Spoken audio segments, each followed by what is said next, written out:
Hello everyone, আসসালামু আলাইকুম। Welcome back to my channel. সবাইকে স্বাগত জানাচ্ছি আজকের পর্বে।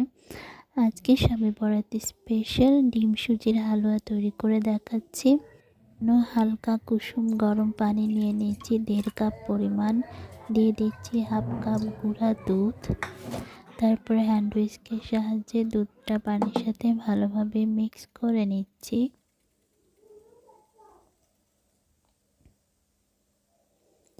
মিক্স করা হয়ে গেলে 1/2 কাপ পরিমাণ দিয়ে দিয়েছি চিনি দিয়ে আবারও চিনিটা ভালোভাবে মিশিয়ে নিচ্ছি।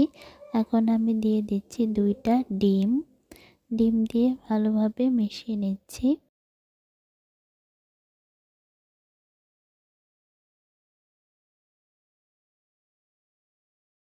তো এখানে 1/2 চা চামচের মতো লবণ দিয়ে দিয়েছি।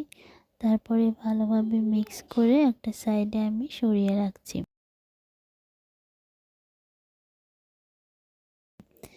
এখন চুলায় আমি 2 টেবিল চামচ বাটার দিয়ে দিয়েছি। বাটারটা যখন একটু গলে আসতে শুরু করবে তখন এখানে আমি কিছু কিশমিশ আর বাদাম কুচি দিয়ে দিচ্ছি। এখানে আমি কাঠবাদাম আর কাজু বাদাম ব্যবহার করেছি, বাদামটা ভেজে উঠিয়ে নিয়েছি। এখন আমি দিয়ে দিচ্ছি 1/2 কাপ পরিমাণ সুজিটা দিয়ে আবারও ভালোভাবে নেড়েচেড়ে 2 থেকে 3 মিনিট আমি সুজিটা ভেজে নিব। এক্ষেত্রে চুলার আঁচটা একদমই অল্প থাকবে, অল্প আঁচে নেড়েচেড়ে সুজিটা ভেজে নিচ্ছি।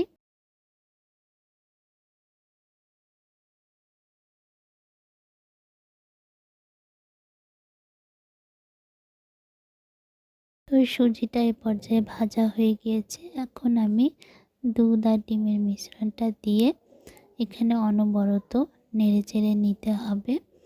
এখানে নাড়া স্টপ করা যাবে না, তাহলে দলা পেকে যাবে।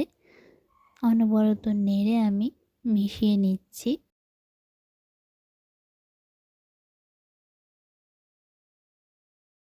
তো মেশানো হয়ে গিয়েছে, কিন্তু চুলার আঁচ মিডিয়ামে রেখে অনবরত নেড়েচেড়ে নিতে হবে, একটু পরপর নেড়েচেড়ে নিতে হবে।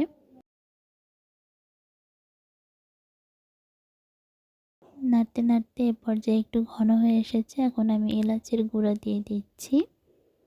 2টা এলাচ আমি গুঁড়া করে দিয়ে দিয়েছি। এবার ভালোভাবে নেড়েচেড়ে মিশিয়ে নিচ্ছি।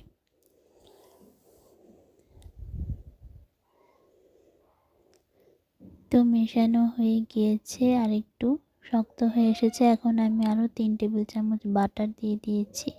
তো বাটারের পরিবর্তে আপনারা যদি এখানে ঘি ব্যবহার করতে পারেন 1/2 কাপের মতো, তাহলে হালুয়াটা খেতে আরও বেশি মজার হবে এবং ঘিয়ের একটা সুঘ্রাণ আসবে।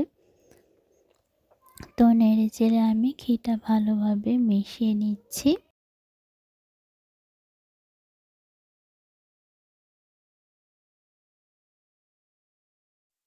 তো এই পর্যায়ে আমি ভেজে রাখা বাদামগুলো দিয়ে দিচ্ছি। তারপরে নেড়েচেড়ে মিশিয়ে নিচ্ছি।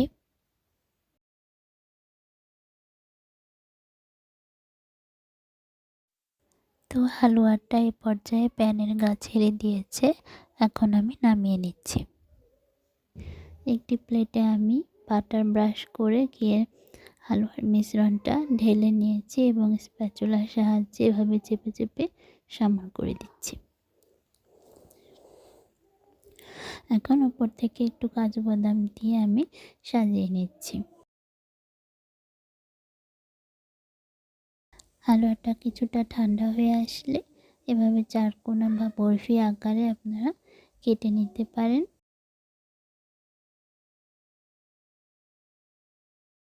তো তৈরি হয়ে গেল ভীষণ মজার ডিম সুজির হালুয়া। খুবই সহজভাবে তৈরি করে দেখিয়েছি। তো ভিডিওটি ভালো লেগে থাকলে একটি লাইক করে দিবেন এবং আমার চ্যানেলটি সাবস্ক্রাইব করে চ্যানেলের সাথেই থাকবেন।